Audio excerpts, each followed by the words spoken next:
Hello students, welcome to another class 12 math class. Previous classes we have discussed about one-to-one mapping, onto mapping and also the composition of mapping. Okay, now today we will discuss about the invertible mapping or invertible function. So what is the definition? First of all, definition.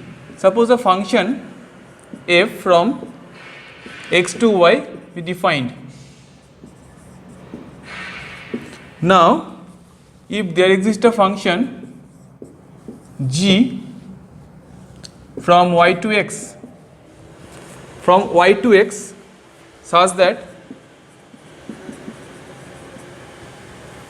g compose f equals to ix, that means the identity mapping from x to x, and f compose g equals to iy, that means the identity mapping from y to y, then the function g is called the inverse of f and denoted by f inverse. Here g is the inverse of f when the conditions are if the g compose f equals to ix, that means the identity mapping from x to x, and f compose g equals to iy, that means the identity mapping from I to y, then g is called the inverse of f and denoted by f inverse. Now from the definition we may conclude that f is invertible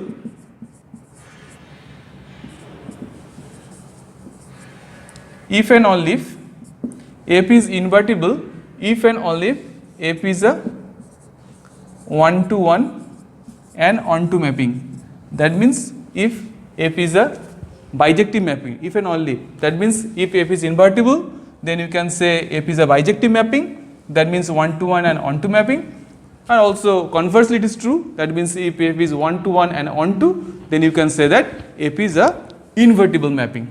Okay. Now we will solve some problem regarding to invertible mapping.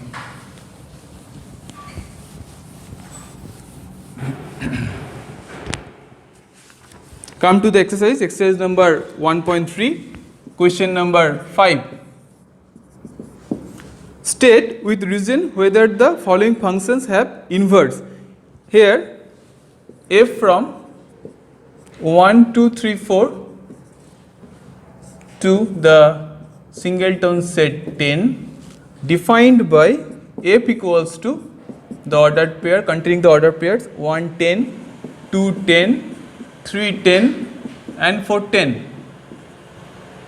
That means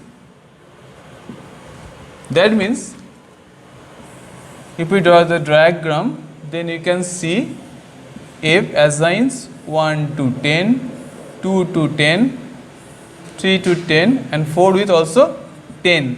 That means clearly it is a many to one mapping. You can see that 4 points goes to a single point. So we know that f is invertible whenever simultaneously f is one-to-one and onto. So because here f is many to one, so you can say that f has no inverse. F has no inverse. Now the second one of question number 5. Here g from 5, 6, 7, 8 to 1, 2, 3, 4 defined by g contain the order pair 5, 4, 6, 3, 7, 4 and 8, 2. That means if we draw the diagram, you can see 5 goes to 4 and 7 goes to 4. 5 goes to 4 and also 7 goes to 4. So the point 5 and 7 have the same image 4. So again you can see that here G is also a many to one mapping. So G has also no inverse.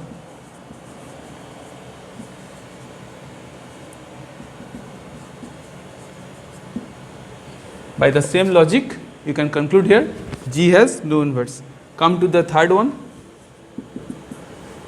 Here H from 2, 3, 4, 5 to the set 7, 9, 11, 13. 7, 9, 11, 13 defined as H contain the order pair 2, 7, 3, 9, 4, 11,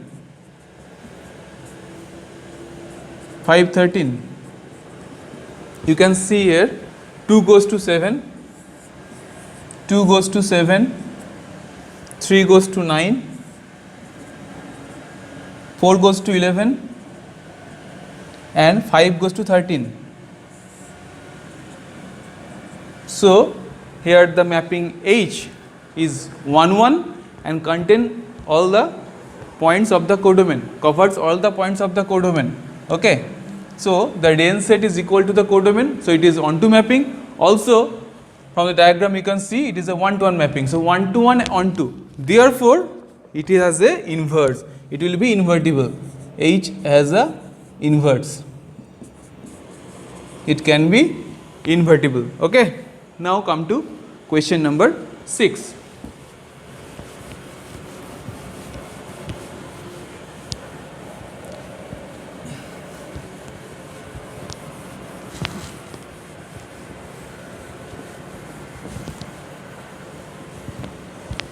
Question number 6.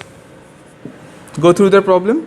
So that if from the domain is closed interval minus 1 1 to R, the real number R, given by fx equals to x by x plus 2 is 1 1. You have to prove that it is a 1 1 mapping first of all, and then you have to find out the inverse of the function from f to the range f. So first of all we will show that it is a 1 to 1 mapping. So let us take fx equals to fy for some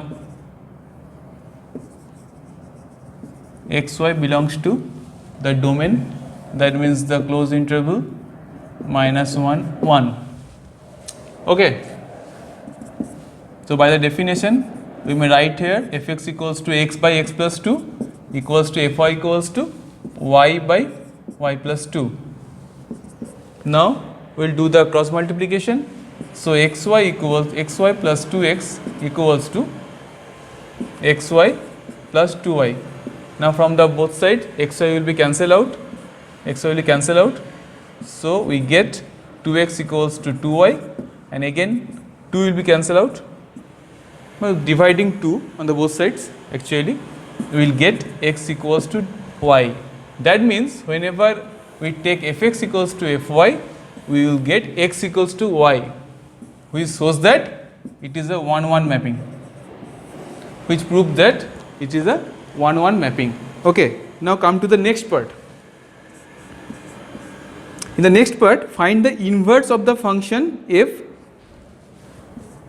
from the domain minus 1 1 to the range f. You can see here the function, the inverse function is whenever the inverse function is find out here. So it is minus 1 to 1, from minus 1 to 1 to range f.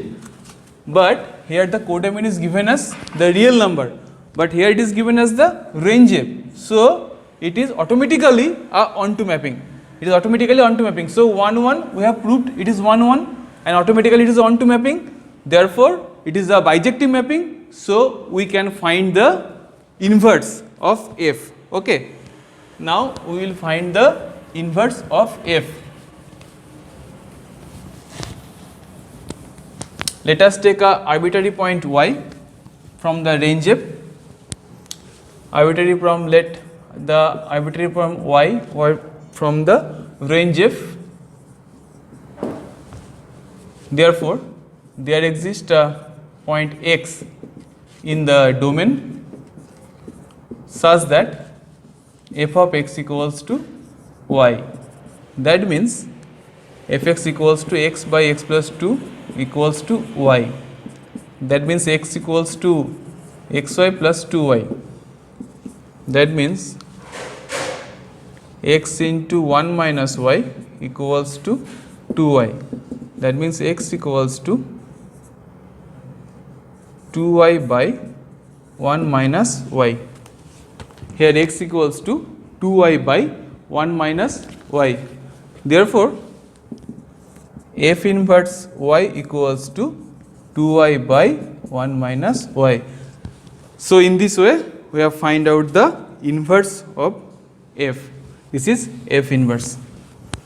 Now, you can do the following problems in this way. Try to do at your home. Also, you know that binary operation is not in your syllabus. So, in this way we have completed the first chapter. Next classes we will start inverse trigonometric function. Thank you.